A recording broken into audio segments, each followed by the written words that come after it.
welcome to Project 4, my colleagues over here. All of the projects in this group were all about resilience, but taking various different starting points and questions and exploring in various different ways. But the essence is all around resilience in English learning and teaching. So I'll hand over to Leonie from USP College. Okay. Hi everyone.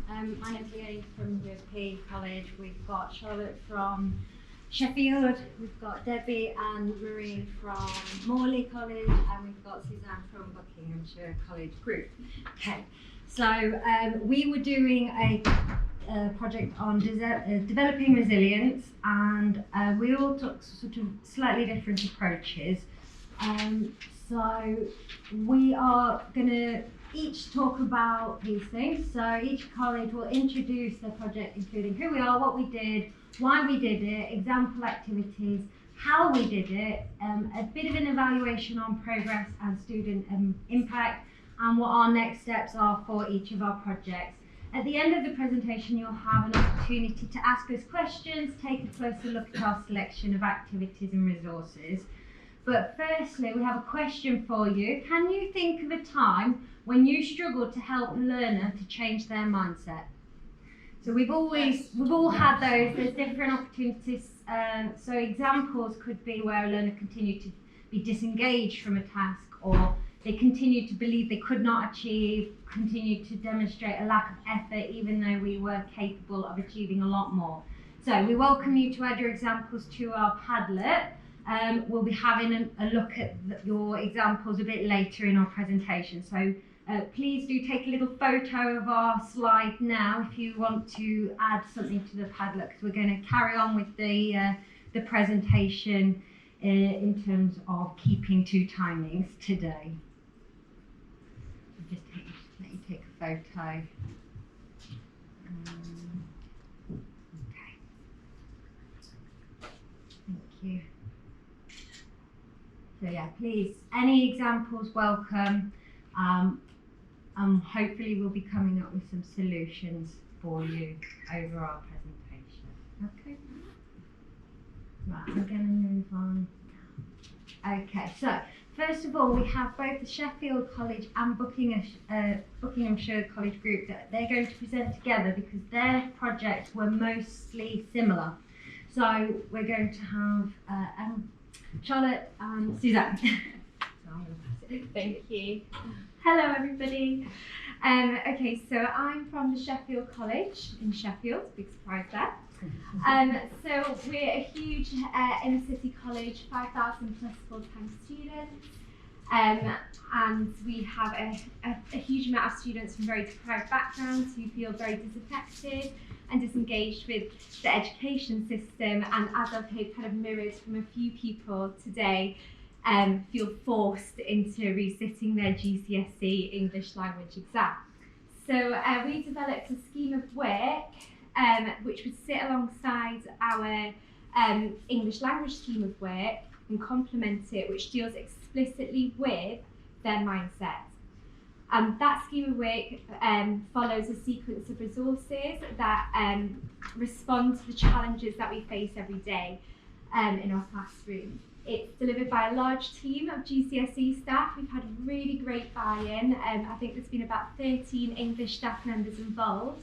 And we've had members of functional skills English teachers who are out in the programme areas come to us and say they would like to be involved as well after hearing about how it's been going. So it's been really great. As you can see, we encounter 1,600 plus students at our college, 1,300 study programme and 319 plus or adult students.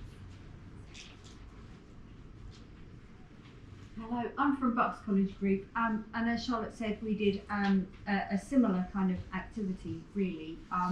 We're a medium-sized FE college with over 7,000 learners across campuses in Aylesbury, Amersham and Wickham.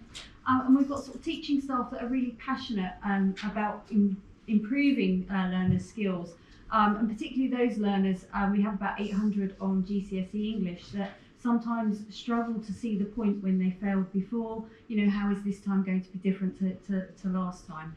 So again, our project really focused on developing that resilience, that positivity, that mindset, and we took a similar approach to Petrock with using the Vesper activities, and really had a two-strand approach. Thank you. Okay, so what we did, I know the writing's quite small, I do apologise, but I'll explain it. At the start we had a tutor-led scheme of work, and that was mainly developed by myself and the project lead at Sheffield College, where we sat down together and we came up with a set of activities for our students that we thought were going to challenge their mindsets towards English and promote their self-efficacy. What we found in the first half term were that some teachers were using them really effectively, and those often were the teachers who were already dealing quite explicitly with mindset with their learners. And then from other teachers, there wasn't as much of a buy-in, and they're like, oh, I don't feel qualified to deliver this, I'm not really sure what I'm doing. So at that point, we kind of realised it wasn't really working if we weren't having that whole faculty buy-in.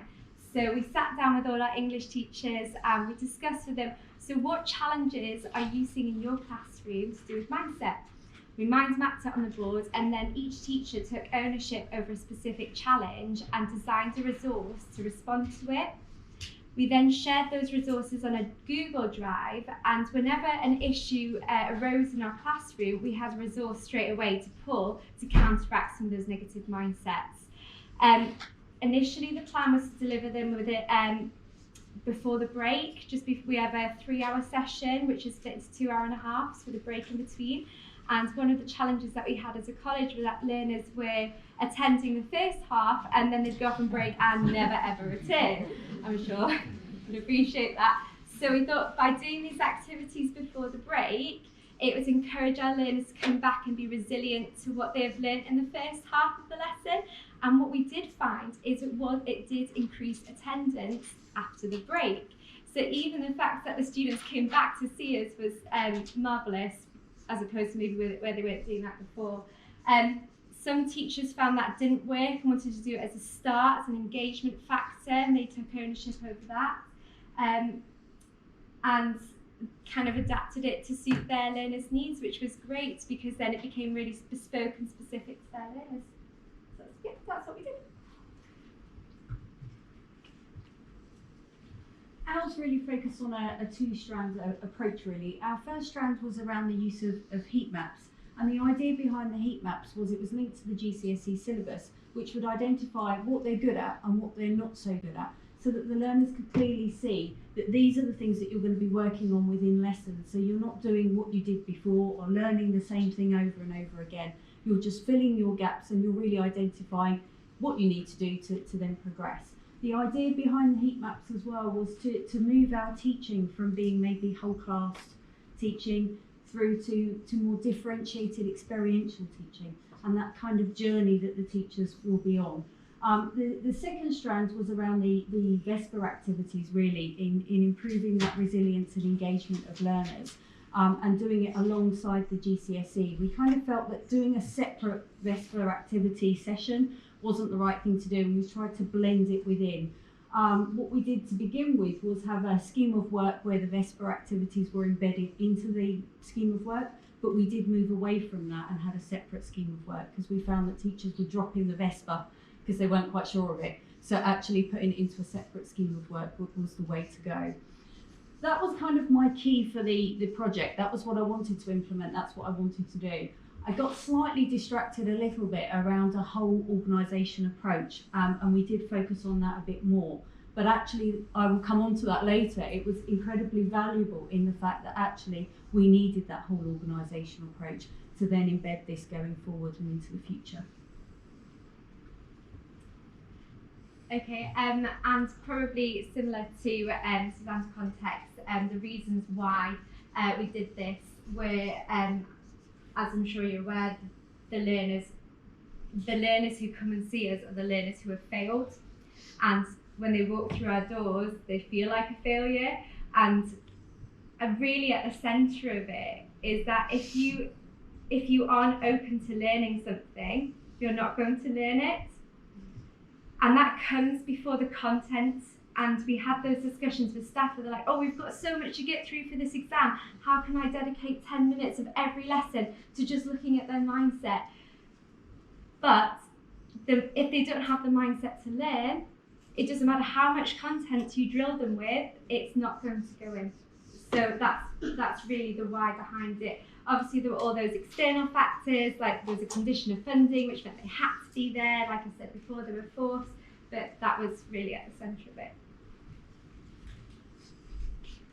And I think LY is similar. You know, the Department of Education say that 80% of learners that fail their GCSE exam at school will fail again at college. And learners often display those disengagement and motivation. And we really wanted to address that and develop resources that would give them that growth mindset and actually engage them and give them that positivity around English and the fact that they can actually do it and see the relevance to their vocational area or future life. Sorry, my bad. So we've got some examples of activities that we used to kind of counter their more negative mindsets towards learning. We were really keen on the fact that the activities didn't just link in with their English skills, so they also linked in with kind of where learning would take them outside of college. So we tried to take that two-tone approach, I guess, with the activities. I have got loads of copies down here. If anybody would like to take any away with them, you can hand them out. We did a metaphor for life, and they had to think about what their metaphor of their life would be and get them to identify that. Obviously, the implicit English skill in that is identifying technique, but also making sure that the reason they're actually studying metaphors is because it's trying to get them to think about their life and what represents them as a person. So it's establishing those links between the world outside and the world in a classroom. We also did a 5 years time and how English was going to help them achieve where they wanted to be in 5 years time. And that wasn't always in terms of academic success, but it was in terms of what kind of relationship would they like with somebody. And if you communicate with people properly, or if you communicate with people successfully, you're more likely to have that successful relationship as well. So English actually filters into all those different facets of life. So most important thing on here, I would have said, and the students kind of start to think about, was what they wanted to be in 5 years, but how are they actually going to achieve this? And it's getting them to start plotting their journey. So I found that as a really useful resource. In terms of the heat map, this is kind of what it looked like, and the idea behind it was, as I said, identify the areas they're good at, identify the areas they're not so good at, and then the idea is that the teachers will then adapt the generic scheme of work accordingly, so that they're only teaching what learners need rather than what they already know. And I think for me that was a key thing. Some learners come into it and you're just going to teach me what I already know. So this was a key bit of developing activities and resources that would kind of meet their needs and kind of lead to more experiential teaching, but we're on that journey, we're not there yet. In terms of activities, you can't see it very well, but it is the best for activities. I bought the book too. So there were just different activities we did. We sort of started the year with an activity which identified sort of built on their experiences. So maybe what they liked, what they didn't like about English. The target one, some learners particularly liked. This one was really interesting in terms of, I think we did it around January time, and I would bring it to the start in September, because they plot on there the different aspects of the study programme, which ones they are enjoying and not enjoying. Some interesting outcomes from this is the fact that some learners sort of said, I'm actually enjoying English and maths more than motor vehicle. So I clung on to that. That was really useful. But that activity was great, and they're small there. Okay, so I think I have mainly discussed, I don't want to kind of go over things twice, but how we implemented it. In terms of the how, with the buy-in from our staff, the main factor being that they were the ones to help design the resources as well, and that we actually gave, at Sheffield College, every week we do 3 hours of CPD on a Friday afternoon, so which is good, but also sometimes quite limiting in terms of actually being able to do other things like marking and the world of teaching. But we did give over a dedicated amount of time during our CPD every single week to mindset. And actually what we found, which we did was an unexpected outcome of the project, was that teachers felt that it was changing their mindset towards their role as a teacher and actually what they were trying to achieve for their learners. So rather than thinking, oh, we're working towards this exam, we're working towards our pass rates, is actually, no, I'm preparing this learner for life. Which that shift has also seems to have caused a more positive environment at the college as well within the faculty, and it feels like a really good place to be, and I think that's really important just as a member of staff somewhere as well. Okay, I've already spoke about this, so I'm going to move on because of time.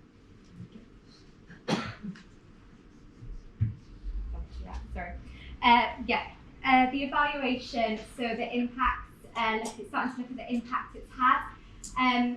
We found that through speaking to students individually and looking at, we asked our members of staff to do a case study on a class where they particularly felt this had an impact, and take quotes from students regarding how they feel like the activities have shaped their mindset towards English.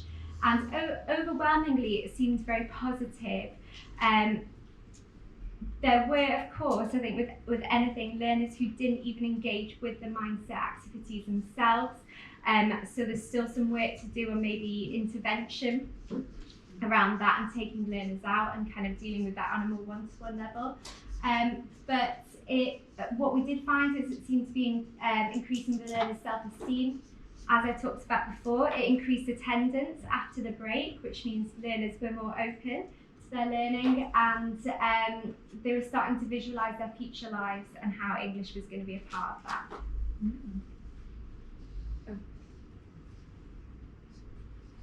And more. Going forward, I think, as I mentioned earlier on, in terms of if it's really going to have an impact, it needs to reach everybody, and we've had functional skills tutors starting to come to us as a department and ask about these resources, which actually talks, I think, speaks quite loudly about how some students are actually talking about this outside the classroom as well, for it to reach those tutors, as they're not part of our faculty, they're part of the study programmes faculty, so that's been really beneficial as well, and everyone's starting to adopt their practice.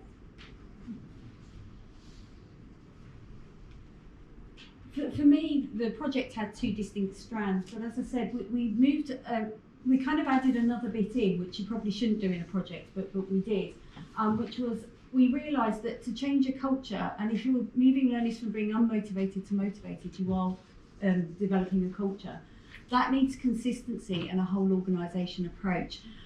So that was something that we then kind of looked at. So I looked at that consistency, because for me, for a learner to move from being unmotivated to motivated, they've got to have consistency in everything across the college. So we made sure that we had a marking policy, so how we were feeding back in English was very much how they were being fed back to in other curriculum areas. We had campus briefings where I fed back to the whole college on what heat maps were. They were then picked up by some vocational areas to use that model within their curriculum areas. I was also asked to do a training day to governors on what heat maps were and what the project was and how it was going to work and what we were trying to achieve. So that really kind of gave us what I felt was a solid foundation on which to build. So what started as two clear strands, a couple of activities kind of did sort of blossom, but I think that gave us a solid foundation on which to build. What I also realised is, a bit like Charlotte, in order to get teachers to buy into this, I realised that our team were either on initial teacher training, on their final year of teacher training, or had just come off of teacher training. So they were very new. So for me to say, I want more personalised, differentiated learning, and I want you to do these VESPA activities as well, they were sort of thinking, oh my goodness, I'm not sure about this. So we have an advanced practitioner team, and they were key in really developing the resilience of the staff, to get the buy-in of the staff, but also move them on that journey. of embracing the fact that it's not whole class teaching, it's not teaching a whole curriculum that they need to do. It's about kind of building on what skills learners have and developing them by sort of building on their weaknesses, really. And confidence and resilience is a big part of our teaching, and trying to get them to realise that. In terms of changing the scheme of work, we moved in lots of different directions in an embedded scheme of work and a separate scheme of work. And I think what we realised is the Vesper activities, what we thought would be a good logical order, maybe wasn't, and we would definitely move things around and change things and adapt things. And I think one thing we didn't take into consideration, we put together one scheme of work. Well, actually, we have different learners from different curriculum areas with different motivations. So we need to think more about different curriculum areas and which activities would work for each curriculum area. So that's going into the scheme of work for next year. In terms of team changes, I think the team are beginning to move in schemes in lesson observations and learning walks. We're beginning to see more differentiated activities. Feedback from staff was the fact that they really loved the AP support and that team teaching. It allowed them to experiment and really make those changes.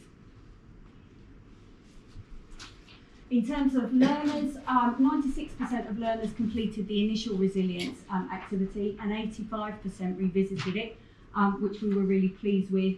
The second resilience task, learners liked activities. It helped to assimilate their thoughts on each of the courses and the reasons for these feelings. And the third one, 73% of learners enjoyed the activity and found that it helped them to kind of identify what bad habits they had and maybe what things they needed to do to kind of get rid of those bad habits to enable them to study. And then there's just some feedback on the heat maps and the staff really valuing that kind of collaboration and that learning. Okay, so finally from me, next steps is going to be to continue to work with our teaching staff on creating resources that respond specifically to the needs of their learners within classroom, whether that is addressing punctuality, attendance, engaging with activities, self-belief, and have a more a wider range of activities, I guess, so that you can pull anything out in a lesson and make it really bespoke. We are also going to make it routine practice for all new teachers and associate lecturers and hopefully our functional skills staff, and hosting other CPD events as well in the college, and maybe wider than that as well, and that's it. That's kind of where we see it going over the next year. We're very aware that it's where we work in such a large college. It's got the training has to be there before it rolls out too large, and that's something that we're very conscious of, and hoping that in the summer we can put on some training events, which the college can. For us, it's about building on what we've done this year. We've got a solid foundation on which to build. So I think it's about adapting and experimenting further with the Vesper activity, like I said, with the changes that we kind of sort of came to us as we went along. Adding more activities per month maybe was something else we wanted to do, and really just carry on developing that cross-college working and that consistency of support, as well as developing staff resilience through supporting them to kind of carry on with that personalised learning. We also plan to roll it out to maths next year. It was just English this year, but it'll be maths next year.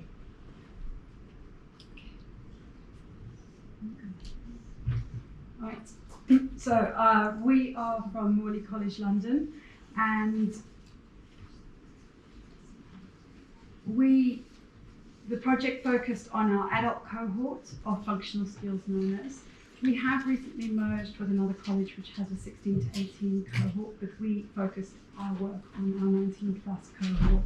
So in the English and GCSE department, we have about 250 adult learners from various sort of entry 1 to level 2, and we worked at focusing on entry 3, level 1 and level 2 students.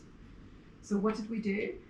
We created a 10-week program of study So with a scheme of work and materials at entry 3 level, and at level 2, with the emphasis being on well-being and emotional resilience. So it was embedding functional skills into the topics around well-being, looking at things that people face on a daily level, like challenges they face just getting to college, problems that they might be having with their mental health, things that they might be struggling with day to day. And it was embedded neatly in terms of it was all grab and go. We had speaking and listening, reading and writing incorporated into the materials. So we ran 4 pilots between September and January, and we focused, as I said, on entry 3 level, level 1 and level 2. So why did we do it? We found that the cohort that we serve, we were having lots of issues around attendance. Students would enroll on courses and then they would struggle to stay on that course, so that then led to poor retention rates and then achievement rates. So it's that cycle of trying to hold on to our students and keep them in the class, and specifically at level 2, which seemed to be the biggest issue we had. So students would be very keen to come to college in September, start a new course, and then by about January, February, we started to lose them. So we were thinking that it wasn't simply about chasing their attendance and calling them up. There had to be something else. We wanted to look at it from another angle. So we looked at what is it that is the issue with our students, and for many of our adult learners it was poor health, and poor physical health, poor mental health, and access to support them with the challenges that they face in their lives, so within the college and also within the community. So they seemed unaware of where they could go to get help. So an example I can give is we have lots of students who have disabled children, often in the same class, and I felt that they weren't aware of where they could access support within their local communities or within the college to support them with things like that, and also even draw upon each other as a access support access. And other obstacles, high rates of poverty. The 2 boroughs that we serve, Lambeth and Southwark Borough in London, very high levels of poverty, and people in very low paid jobs on 0-hour contracts. And so all of these impacted on attendance and retention, and also poor mental health. So we were trying to address a lot. So how did we do it? We wanted to come up with something that was an approach that would improve the quality of our provision, and we wanted something that was viable, that was achievable, and that was concrete enough for tutors to sort of buy into. And it started out as informal discussions, and then it became a solid program of study. So 10-week, ready to teach, grab and go, scheme of work sounds perfect, doesn't it? So you've got the resources there, and you can deliver them, and there's different models in which to deliver them. So some teachers chose to deliver it as a 10-week program following on, and others dipped in and out of the resources to meet the needs of their students. And we also we got tutors on board by having CPD and looking at areas around well-being and resilience, and also reassuring tutors that we weren't expecting them to be counsellors. We weren't asking them to suddenly teach English and then also solve everyone's problems. That really the role, we were trying to open up discussions in the classrooms about these areas that are often people don't want to talk about, and also trying to empower our tutors to make use of the services that are available in the college and in the community, and signposting students to getting support. So that's what we were doing. And we found that as we worked with the program, tutors have really fed back how much they've enjoyed teaching the sessions, and previously they might have been uncomfortable with some of the topics because they thought that it might upset the students or it might create issues within the classroom. That hasn't been the case. And tutors have fed back very positively how much they've enjoyed teaching the lessons and the sessions and how well the lessons have gone. And the impact on the students is also visible. So I've done lots of learning walks and spoken to students individually and interviewed students for case studies, and I've seen that students themselves have started to change the way that they approach their learning and how they deal with the challenges in their lives. Okay, so we took two, as I mentioned earlier, we took two approaches. One model was to teach it explicitly and explain to the students that's what we're doing, this is why we're doing it, and follow a 10-week program, very structured and very clear. And another was dipping in and out and putting in the materials where it fitted with the scheme of work. And both of them worked. So it's interesting to see. And I think model 2 was to reassure staff who felt that maybe some of this was a little bit too feely touchy or a little bit too, they were uncomfortable with how students might feel, but then they grew in confidence when they saw that the impact was really good and students enjoyed the lessons and they could generate a lot of discussion out of a really good reading text, for example. Okay, so what we did, I'm going to take over here. So we started from this position of saying we're losing students because life is getting in the way. So we really were thinking about how are we going to get them to confront well-being as important and say this is actually really important that I take care of myself through all of these issues that are going on, and to build my resilience so that I can keep coming to college and not suddenly say, oh, it's all too much, I need to, that's it, English can go, English is not the important thing. So that was really where we started from. Well-being, resilience, all through your learning. So our initial focus was really getting them to focus on the challenges. What are those key challenges in their life that are kind of bombarding them as term goes on through the year? So we thought about home, children, partners, bills. We thought about college, studying, so often balancing maybe maths and English together. We thought about work or unemployment and when they get pressure from the job centre. And then wider family and friends, pressures that they get from those. And also technology and social media, which really came out as an issue for some students. I'm still up at 3 o'clock in the morning flipping through Facebook, things like that, that were also having an impact. And then we kind of started to tease out, okay, so what are these things doing to you? How are they impacting on you? Your attendance? When are they making you not come to college? When are they making you not have time to study? Or you're coming to college but your brain's not on the study? And also, how do we physically and mentally feel about managing all these challenges outside in our life? I want to just get you to just think of something for 30 seconds. This is something that we did with our students as one technique. Can you think of a daily challenge that you face in your life every day? Something that you really struggle with. It could be very small, very annoying, reasons why you can't get out of the door on time, reasons why you can't get to the class on time, things that maybe obstruct you. How does that impact on your day?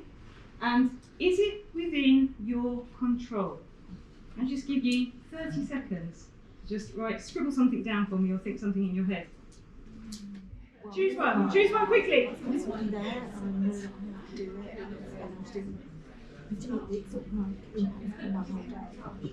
I've got to do one thing, splitting it in, wondering how to fit it in. Okay, right, can I stop you? So keep that in your mind, park it in one side of your brain for me. Okay, so we spent most of the first half of the 10 weeks really delving into the challenges. I won't lie, it got a little bit dark sometimes. Yeah, but actually what surprised us, students were overwhelmingly happy to talk about their problems.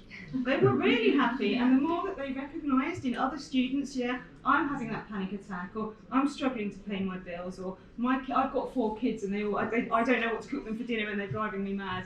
The more of those things that came out, the more we started to really get people to build those skills and knowledge about wherever the stress is in my life, wherever those key problems, and thinking about the stress management aspect of it then. We started to kind of build in, we kind of flipped it round, we did the dark, depressing stuff of looking at the challenges, but then we started to sneak in with the taking care of body and mind, really starting to think about those physical demands on us and those mental demands on us, and why it's important to try and counter those where we can. The key aspect of this work for me, as somebody that was teaching this in classes, was about refocusing the lens. So we were saying to them, okay, so this is an awful thing. Is it the end of the world? Can we change the way we think about it? Can we say this is this problem and this is this problem, but they're separate, and I can still come to college even though these things are happening? So we spent a lot of time getting them to look at things in a different way and try and separate some things out, rather than feeling this overwhelming barrage of issues. So we were giving them time and space to break down. Sometimes that was then leading to this acceptance. Yeah, I can't do anything about that. I can't, that's just that, you know, that's what's happening, and I've got to work 3 jobs and I have to do it, but I could maybe organise my time a bit better.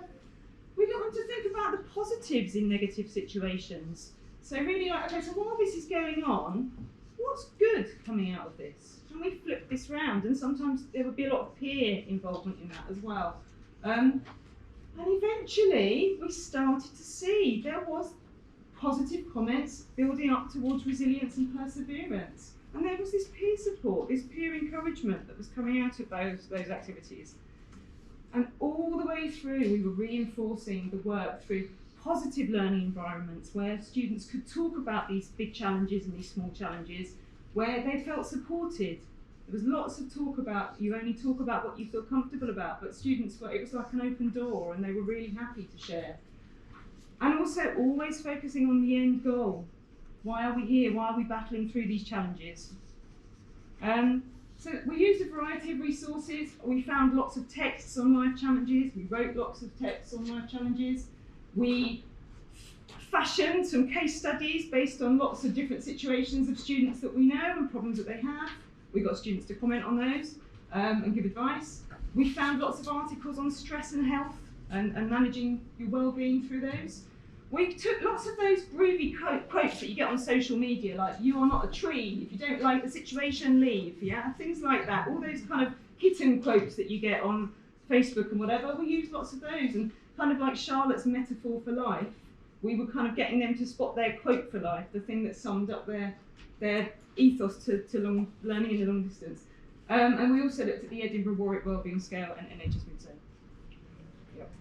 Okay. So just to say, the learning outcomes, obviously we were developing skills all the way across the functional skills spectrum, particularly IT skills. We were using Google Classroom for activities every week, lots of self-assessment and peer assessment, differentiation by outcome. Everybody did the same work, but they could complete it to different levels. Let me skip past that. So just going back to the question I asked you a while ago, we got them to fill out this grid, which was really about thinking, what is type of challenge, getting my kids to school on time? Why is it a problem? We never get there on time. The gate's closed, makes me feel stressed and anxious. I shout at my kids in the morning. Is it in my control? So we've got them to break down. Here we've got 2 examples of where students were saying, yes, I can do something about it, but actually we also moved them on and got them to think about things where things weren't in their control. And that's where we dealt with the acceptance. The assessed work that they did, when it was non-accredited courses, the key outcomes were we got them to write an article about overcoming my greatest challenge. They produced a leaflet on Google Classroom on top tips for wellbeing for other learners, so they were imparting their knowledge. And then it culminated in a final presentation where they stood up for 10 minutes and talked about their learning journey through the 10 weeks. So there's an example of an article there. We've got examples of leaflets here. And as you can see, if you look at the 2, we've got one that's a bit more advanced and finessed and one that's a bit more basic, equally valuable for the learners. And then just some pictures there of students doing their presentations at the end. Thank you. Sorry. So I'm just going to race through this. How did we do? So our attendance and retention has increased on those courses where we piloted the materials. We've had lots of positive engagement and learning walks from tutors and students, and it's all going very well. Okay, so tutors have definitely, the ones involved have bought into it, they're enjoying it, they want to carry it forward, and the challenge will now be rolling it out to the rest of the team. Okay, so there's just a few quotes we wanted to leave you with. These are from our student evaluations, and I think that it's just really a testament that the students have enjoyed the course so much. Okay, so I will end there. That's just the next steps for morning. I'm aware that we are eating into lunch, so I will be very rapid. So USP College is a further education college. It has 2 sites. I work at the Palmers one, but we have one in the Civic one as well. We've got about 4,500 students across the 2 sites, and we mainly focus on GCSE and A-level students for this project. So our project was called Building Resilience Through Self-Led Study. So we had a different approach to mindset. We didn't focus on mindset at all. It was more about getting them to use different activities and strategies to increase the amount of independent study that they were doing. And it was just trialing different approaches to that. So we had hopes that they would complete interactive program activities, and it would build their independence and their IT skills. We followed up flip reading with comprehension activities. We had originally decided to do extra English sessions, but we couldn't do that due to timetabling commitments. So we mainly focused on flip reading and interactive program. But then also we diversified the reading activity to wider reading for pleasure for the A-level students in order to keep them engaged with reading, because it can become a bit onerous when they're made to read certain set texts. And finally, we expected students to increase the time they spent reading per week, and we did question them on whether we felt that they were doing that, and there was some increase in that. So why were we doing it? Because students who continue to study outside the classroom are better prepared for their exams, especially for the GCSE resit. We need them to be more independent and autonomous in taking on board that it's their responsibility to do more work. Students who do not conduct study outside the classroom may do so for a range of reasons. So we did take on board the fact that there were different reasons for them not doing that, and trying to work on that on an individual basis with each learner. And we wanted to develop the skill of resilience so that they would could overcome their personal challenges and push themselves more. So here is an example of some activities for GCSE. First, we have Educake. So we finally found an interactive program for English that would rival My Maths or MathsWatch. We finally found something that would be good, and there are set texts with a bank of 30 questions, and you can design whichever questions you want. So whether you want to build comprehension skills or language skills or structure skills. So we did a trial with that, and then we thought that it was good enough to actually buy a subscription. So we're now rolling that out to all of our GCSE students, and we're going to use that as interactive homework activities. We have each teacher does a 15-minute reading starter at the beginning of their first lesson of the week to encourage more reading. So even if they only do reading in 15 minutes in that lesson, we know that they're getting 15 minutes. But some students did start reading more in their own time off the back of that. And then we also have a reading booklet. So here's an example of an extract from The Apple Tree by Daphne du Maurier. And then we had slides that we went through in class to sort of point out features. They got used to the story, and then we gave them another new extract from the same story for them to read at home and then to answer a question. So it was really scaffolded, but they had to read at home and then answer the question. For our A-level, I've put together a Padlet for each of my A-level classes. So you've got an example here. Each column represents a different module, and every time I do some slides or find a link, I put it up there. I encourage them to put up examples of their own work, ask questions, that sort of thing. So it means that students who want to work at a faster pace, they don't have to stay behind with the pace that I'm teaching at for the rest of the students. The Padlet has the slides, they can start working through the next activity. So there's more independence that way. And then outside of the classroom, they can catch up work, they can do extra self-study. And then here's an example of 3 of the titles of books that they read for the wider reading for pleasure. for The Great Gatsby, one of my learners even said, I'm enjoying that one way more than Frankenstein. I'm reading it more. And I said, that's great news, but we got to read Frankenstein because that's what we're doing at the moment. So, but yeah, and then 100 Years of Solitude introduced a new genre of magical realism. And so that was interesting. And I'm going to encourage all of my A-level students to read a book by the end of the year. So we just had to think about how did these approaches build resilience to self-led study. So let's have a look. So they spent longer on textual analysis in the lessons because they'd done pre-reading at home. They could also look up vocabulary that they weren't sure of before they entered the classroom. For the A-level students, they could find information themselves. They didn't have to rely on me so much. And for the reading starter, it started to foster a reading culture in some of those students that didn't previously read at all. We have established action research in our English team. We have this program, Educate, to really run with now. 2 of my A-level students were inspired to set up their own book club, and students have started to discuss their own starting points in my colleagues' A-level class. So for student impact, we have some knowledge claims. So students who apply their classroom learning to reading essay tasks outside the classroom are better prepared for exams. Students who utilise the content of it, interactive programmes such as Padlet, Educate, Moodle are better prepared for classroom work. Students who engage with reading inside the classroom are more likely to continue reading outside of the classroom. And students who read self-chosen text in addition to the course set text are more likely to be inspired to establish self-led and collaborative learning activities. Okay, so were our approaches effective? So they were most effective when there was consistent delivery, so always a reading starter at the beginning of the first lesson for the GCSE, when the level of activity was pitched to present some challenge but not over challenge.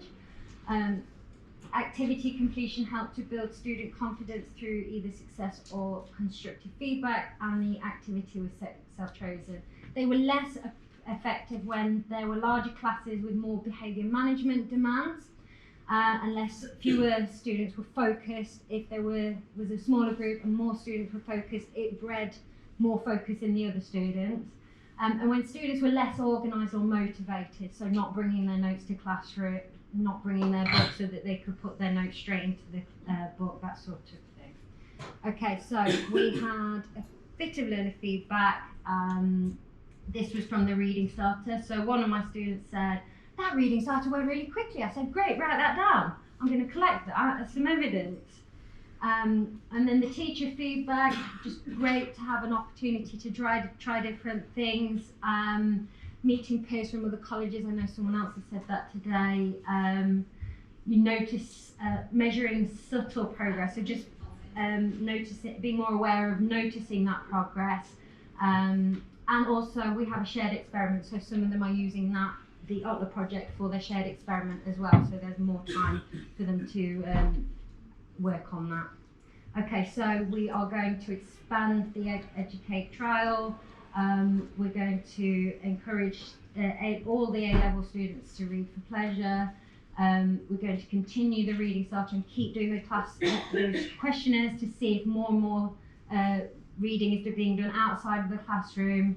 We're going to encourage other teachers to set up Padlet so their students can be more in self-led. And finally, we're going to include our maths teachers in that as well. So we invite you to now think about the strategies that we have discussed. Go back to that Padlet, go back to your original example and see if there is anything that you can use from our presentation that you can that can help you overcome that challenge and help those students that you were previously not able to help. Okay, so I know we don't have time for questions, but we are here all day, so please do come and ask us anything you have. So thank you very much for